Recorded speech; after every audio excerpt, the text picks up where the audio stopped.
Let's go. What is up, YouTube? It's James from Robin Henry Watches. I had to think about my name there for a second and read my notes, but maybe I should come in with something else. I don't know. What's up? It's Jimmy. Let's go. It's me. I don't want to be Jimmy. I don't even know why I say that. Anyway, right, moving on. So, wristwatch check. I'm wearing the Cartier Santos in medium with yellow gold. It's one of my ones from my own personal collection. It's awesome. Beautiful. Perfect everyday watch. Do you like Cartier, do you? I've got a little thing for it. I like it. Yeah. Right, we're not drinking any spirits today. We're on Peroni. Classy Peroni. Well, it's not the best beer in the world, but what is the best beer in the world? You don't want to go down the craft route, though, do you? No, I'm onto that. It's a bit wankery. I don't know. Let's just say this. I'll tell you what it is. It's Corona, isn't it? Is it Corona? It's definitely not Carling. It's definitely not.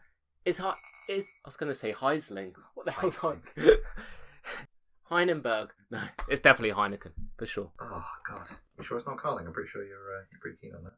I am not keen on Carlsberg. No, Carling. Carling? Oh God, that's even worse. No, it's Heineken every day of the week. Anytime I go out, I'm always like, it's Heineken. That's it. Best beer. It's the best beer in the world. That's just fact. Okay, good chat. Anyway, if you're liking the videos, please like, subscribe, comment, click the notification bell. Can you do a little bell thing? Yeah, we've been doing a little bell thing. Okay, cool. Do that. I need it. Views are getting better, so it's positive. So please do that. We heard that. So this week's video. Is that good? The ground is shaking. No, the carpet, you can't see it, but it's got a very thick pile in here, if that's the correct terminology. I wish they wouldn't call it piles. It's very... So it's very like... Everything's a bit soft in here. Anyway, so this week's video is about the top 5 watches that I've sold. Maybe put some bonus watches in there as well. No particular order or any particular system used here, just ones that I found interesting, and hopefully you will too. So the first watch up is the Rolex Datejust, but special variant, solid yellow gold, case, Jubilee bracelet, and with a Buckley dial. Beautiful watch. Is it the Buckley that makes it for you? Yeah, probably. I love those dials. So the thing behind the Buckley dial is obviously Rolex and it's just like Roman numerals that were predominantly made 70s, 80s, and there's this dealer out in New York called John Buckley, and he's the one that made it famous and basically named the dial after himself. He was on the Vintage Rolex forum, and they were all talking about the dial, and I think someone else came into it who was quite famous, and I think it was John Mayer, and they were going to, someone said, oh, we're going to call it the John Mayer dial, and he's like, hell no, this is my dial, it's the Buckley dial. So he's the guy that's the expert at it. You'll find him on Instagram as well. I think it's under Tuscany Rose is his Instagram handle. But yeah, really cool dial on this one. Very rare to find that combination of a solid yellow gold Datejust, because they predominantly, now they're only sold in steel or two-tone, if you can get one. So this was an all yellow gold one. The dial was in fantastic condition. It's actually the watch that you see, it's actually in the intro for our series. So we'll put up a picture of it, so it will be appearing sometime soon. Interesting how I got this watch as well. By the way, I sold it too cheap. I think I sold it for £9,000-ish, something like that. I should have kept hold of it. Sounds suspiciously cheap. Yeah, I did. I think for the combination, I should have held on longer to it, but I sold this watch just before kind of Robin Henry Watches was conceived and born. But yeah, interesting how I got this watch. So I bought another Omega Seamaster Aquaterra in solid gold, the Sedna gold, which is like Amiga's rose gold. So I bought a new one of those. I got this at an awesome price, brand new. And here's the mistake I made.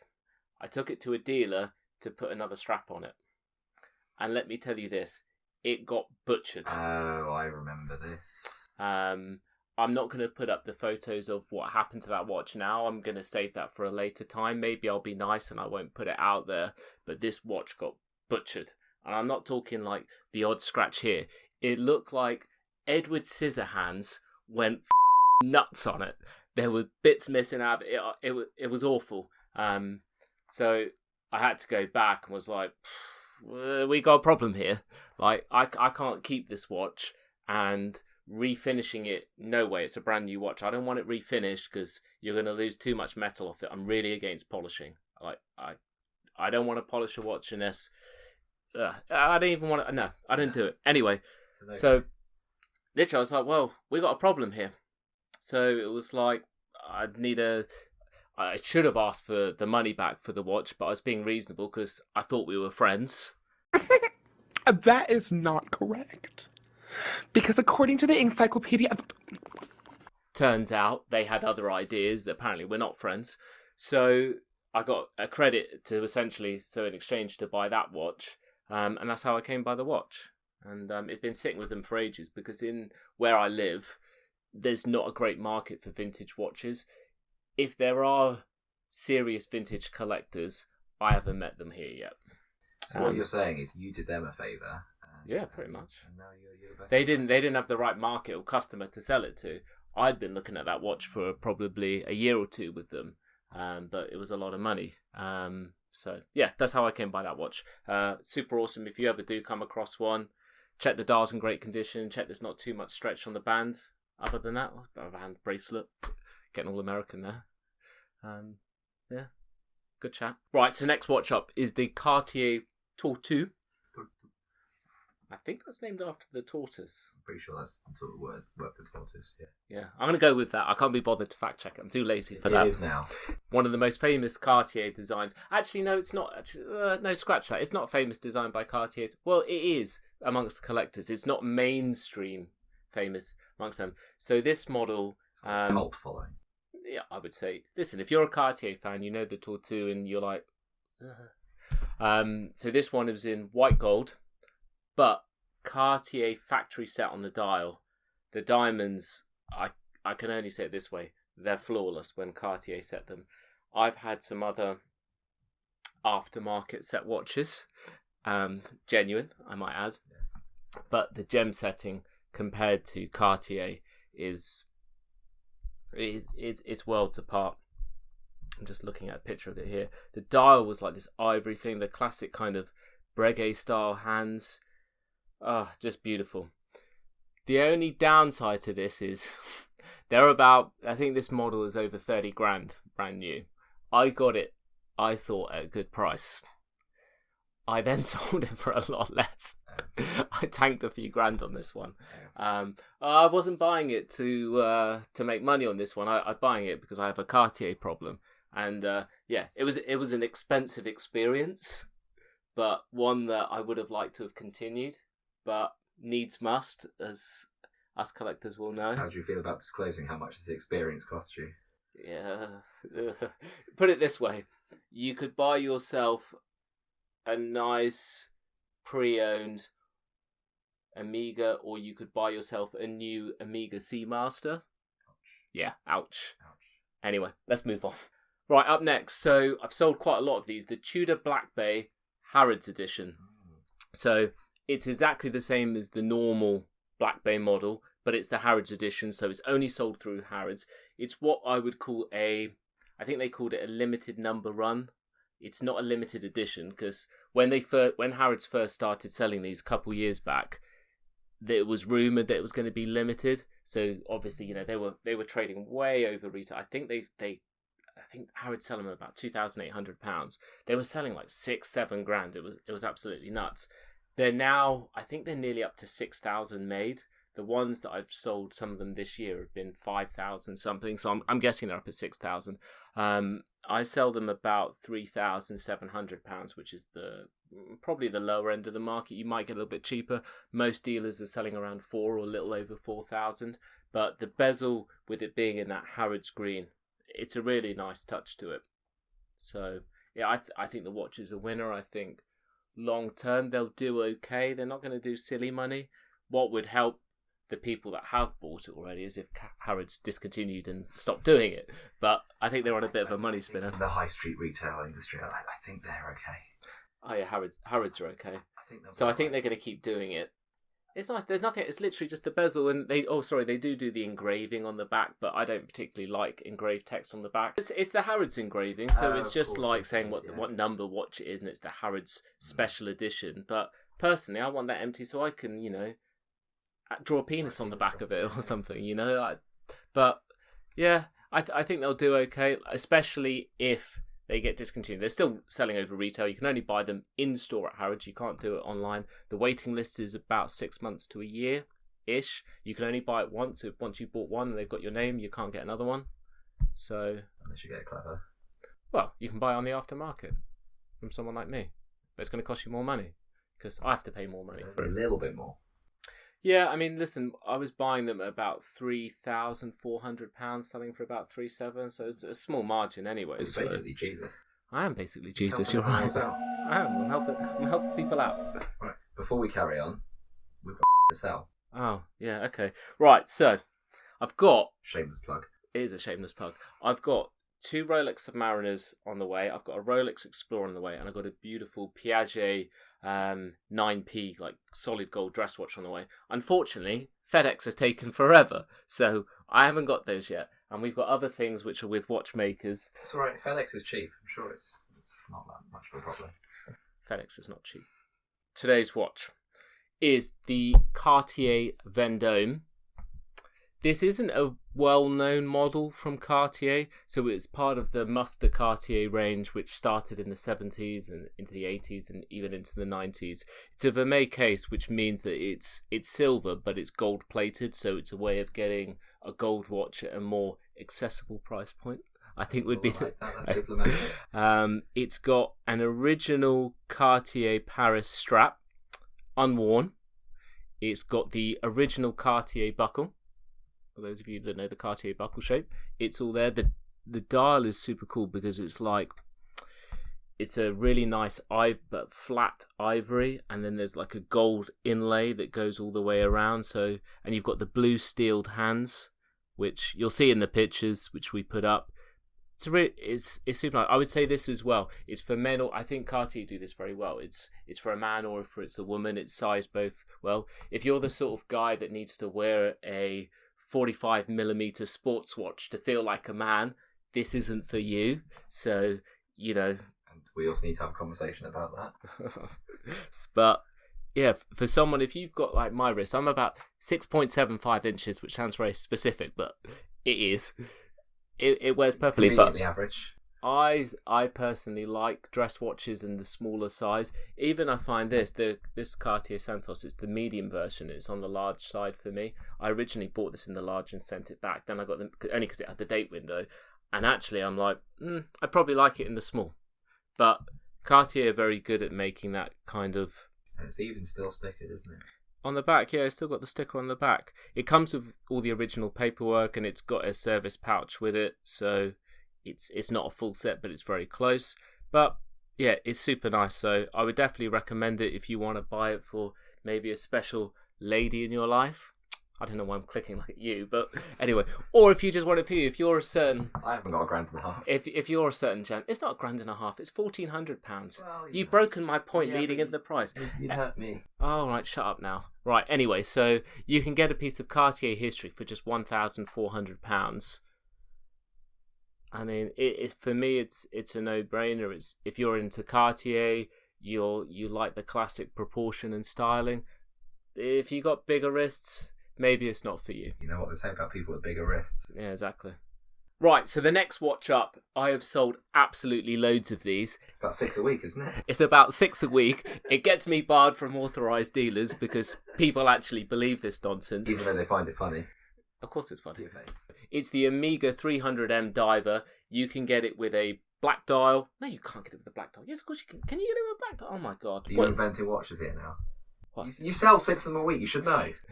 You definitely get it in the blue, white and grey. Of course, it's blue, white and grey. Black doesn't even exist on this model. Right, I'm talking absolute nonsense. So you can get it in the white, you can get it in the grey, and you can get it in blue. I've personally owned the grey dial one, and I've bought and sold all 3 colours. I've been selling these about £3,300, brand new, complete set, stickered, box, warranty cards, all of that. On the rubber strap, because that's my personal favourite, and that's the one that I sell a lot to people. So I had to let that one out. Total beard today. Yeah, it's gas. Couldn't sound more redneck if you tried. Yeah. When I'm not burping on my apparent show to sell luxury watches. Is that why you got banned from the Amiga dealership? Yeah, because I'm scum. So, on the rubber strap, this model, not only personally do I think it's just like great value. £3,300. You get an Amiga coaxial movement. You get the I need to bring up a picture of it because I'm like, You're not getting away with Amiga. Amiga. I heard that. Oh God, It's definitely getting captioned. oh don't. Like, in my defence, it's been a very long day. We're filming in the middle of the night. This is all that brings me joy in the editing, is captioning your crap. The fact that I can't talk properly. Yes. So what I think makes these watches really cool, you get the Amiga. Amiga.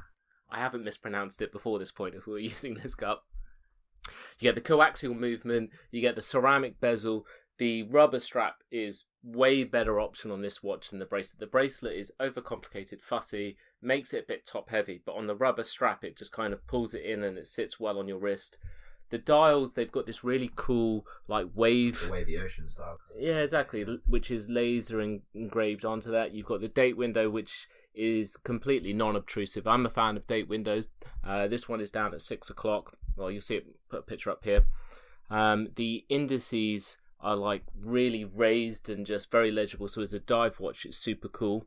The only negative thing, if I was being objective, that I don't like about it is the helium escape valve.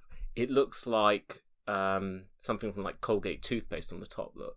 Yeah, no, I've never been a fan. You're never going to use it. There's only so deep you can go in the bathtub with it. But aside from that, yeah, these sell for about £3,300, brand new. I think they're really great value. Put it this way, $3,300 for that, or the Rolex Submariner that you can't buy for nearly double.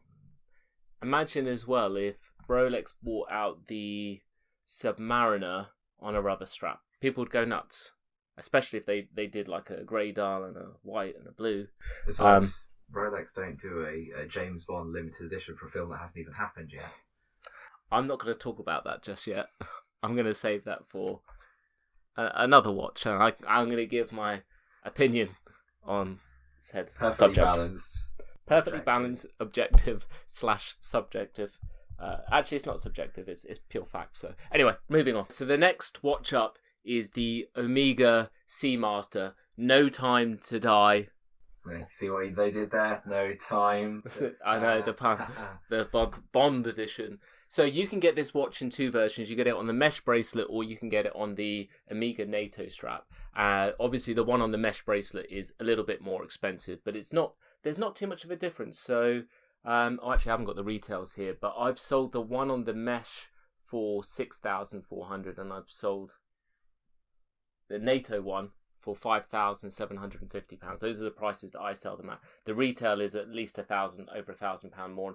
In fact, I think actually the NATO version they sell for $6,950, and the bracelet is $7,000. So I would say this though, that it's completely disproportionate on their pricing between the NATO and the bracelet. The bracelet, the NATO should be a lot cheaper. Anyway, bracelet should add at least another two. I would say this. It's actually a quite cool watch. It's a watch that when I first saw it, I didn't think I was going to like it. But when I handled it in person, it's nice. It's a much larger watch than what I would normally wear. Was it because when you first saw it, Daniel Craig was wearing it, and when you had it in person, he wasn't present? Daniel Craig. Well, you're going to distract me from the watch. Let me just finish up about the watch and I'll give my opinion on it. Actually, no, let me get into it. So Daniel Craig. He's a mother. Let me tell you about this guy. So he is an Amiga ambassador. So essentially, he is paid to wear Amiga watches. So if he's at an Amiga event or Bond or something, yeah, he'll wear his Amiga. You ever see this guy not being paid? He's always wearing a Rolex. That's interesting. That tells you a lot about a guy's character. There's a reason that I wrote twat. It's impressive that he hasn't got a stipulation in his contract to stay. This is metal, by the way. Yeah, I know. I might have got it from an Amiga authorised dealer. Quantum of Solace, not his best film. We don't talk about Quantum of Solace. I will say this. I'll only say one nice thing about him. The way that he portrays Bond in the films is the closest to the original. The rest of it, I can't stand the guy. We've talked about this before. So this is a guy that has made hundreds of millions from that film franchise and said, and I quote, this is, look it up, I would rather slit my wrist than do another James Bond film. Am I right? I'm going to hold back my opinion because this will go on for way too long. Because I'm right. That's fact. He said that. He said that. He said that under a context. He said that under a context of being a spoiled brat. Hundreds of millions of pounds, gets to do a movie, film franchise that any actor would like literally give their foot for. I don't know why I went with the foot. Specifically, but that's interesting. He's a watch guy. He's being paid to wear Amiga watches, and then he has the audacity that as soon as he's not being paid, he literally, you could just imagine him like when he's off camera, he like looks at it like it's a dirty rag, lobs it in the bin. Especially after literally doing that to Rolex in Casino Royale. Exactly. That little jab where he's like, "What are you wearing? Rolex? No, Amiga." I mean, for me, the woman should have been like, "Oh, actually, I'm leaving." Yeah. He said it like Amiga's like, listen, we can argue it all day. I mean, there's an argument that the technicalities of some of the Amiga watches, their coaxial movements, they're technically a better movement. If you want to, I mean, you could say otherwise because Rolex and the technology which they've introduced and improved on through their watches. But anyway, I think the general consensus would be Rolex is here and Amiga's here. I mean, look at the market. Yes, look at my biased opinion. Yeah, not so much. I don't think there's much of an argument for it. It's really not. Anyway, the guy's a just straight up facts. And yeah, I just can't even believe that Amiga still have to pay this guy. Look him up on the internet and try and find pictures. His kids aren't doing too well lately. His kids aren't doing well. I'm not even going to get into it because the video will just go on too long. And it will look like I'm being biased. But look up some pictures right now. See if you can find pictures. He won't be, if it's not on like a promotional shoot, he will not be wearing an Amiga. Or I doubt he would be. Yeah, I can't remember what we were talking about the watch. Anyway, I've done quite a lot of them. And the film, I keep saying movie film, whatever. When is it coming out? Like very soon, about 2 weeks. All right. So maybe a good time. I mean, it's not a limited edition watch. So I think they might call it a... I mean, it came out last year. Wow. It's interesting. It's almost like the movie should have come out a year ago. Maybe it should have come out several years ago had someone not delayed it. Because I can't even do it. I can't do it. Check out all of our latest watches in the shop, robinhenrywatches.com. Still not going to live that one down. Why are you saying that in such a strange way, James? Because I might have mispronounced it before. You had something on your mind at the time. I did not have that on my mind. I was tired. We filmed this late at night. I'm tired. Oh, we're both tired. It's miraculous that I can even get any words out and that I'm still awake, and that's why I look super tired like this. So yeah, you got the Cartier Vendome dropping this week. Also, the Tudor Chronograph that's in the shop, I've put it on a new rubber strap and also including 2 other new rubber straps with it, and I've tweaked the price a little bit, even better. So it's just £3,800 against a retail of about £4,500, plus you get 3 brand new rubber straps with it. You get the 2 new extra NATO straps that I've included with it as well, and it comes on the original Tudor bund strap. Interesting with that watch as well, it's could be, because I'm so honest as well, I'm selling it as pre-owned, even though it's like new, fully stickered, full set, and I could sell it. In the industry, I just thought it'd be interesting to add this in. They would call that watch a slider. And what a slider is that if you're a dealer and you've got a watch which isn't really new, but it can pass as new, they sell it as new, and they call it a slider. Interesting fact there. Yeah. I'm not using this as a slider. Is it pre-worn because somebody wore it over here by any chance? I may have linked out. I said in the listing that it's been worn a hand. I would still say this: it's been worn less than 10 times. Yeah. It is genuinely like new, and you're saving a good £700 off retail, and you get, I'm trying to count it, 5 extra straps, brand new. Remember, we can source brand new watches well below retail price, so slide in my DMs, leave a comment, hit us up on the website, robinhenrywatches.com. Tell us who your favourite James Bond is. Who is your favourite James Bond? They kind of all have their place. I'm gonna catch some abuse if I say that George Lazenby had a special outing and was underrated. Not the best, but underrated. This is important. I'm leaning towards Roger Moore. Roger Moore he had the best films. Used to be my favourite. He did used to be my favourite. Then I went on a little bit of a Pierce Brosnan thing because, you know, yeah, he made that all that. It's kind of my kid, James Bond. And So, yeah. but ultimately, I've settled on Sean Connery. See, I want to say Sean Connery. He's got the best Bond films in general, I think. But who made them the best? It was our boy Sean. The weird way he came boy. back as an old man and did one extra film. It kind of weirded it out for me a little bit. Felt like a bit of a sellout. Roger Moore wearing his extra third nipple for pretending to be Christopher Lee. That's a bit of a lot of interesting watches they use in the early films as well. Check out our Instagram page at Robin Henry Watches. If you're after anything, whether it be a brand new watch well below retail or vintage pre-owned, contact us. Check out our web shop. Please subscribe, like the video, leave a comment, hit the notification bell. We're nearly at 100 subscribers. I think we're 90 something at the time of filming this. Yeah. So I think this video will get us over 100. I want to be seeing 500. So help me achieve my dream and feed my children. Okay. All right. Cheers. Good chat. Bye. Do you know who he looks like? He looks like an evil Willem Dafoe. Willem Dafoe looks like an evil Willem Dafoe. Yeah, I know, but he looks like Willem Dafoe if he let himself This go. is like his son. You know, he slicks his hair back all weird. This is Willem Dafoe's son who didn't like being Willem Dafoe's son. Or maybe that Willem Dafoe didn't even like his illegitimate child that he just pushed to the side.